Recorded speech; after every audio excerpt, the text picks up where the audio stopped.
নমস্কার বন্ধুরা। তেলা মাথায় তেল দেওয়া মনুষ্য জাতির রোগ, সাহিত্য সম্রাট বঙ্কিমচন্দ্র চট্টোপাধ্যায়ের এক বিখ্যাত উক্তি।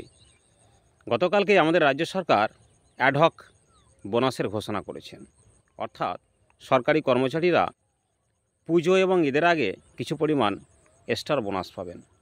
অর্থের প্রয়োজন প্রত্যেকেরই আছে, ওনাদেরও অবশ্যই আছে, কিন্তু ওনারা তো সরকারি কর্মচারী, মোটামুটি সচ্ছল তো ছিলই ওরা।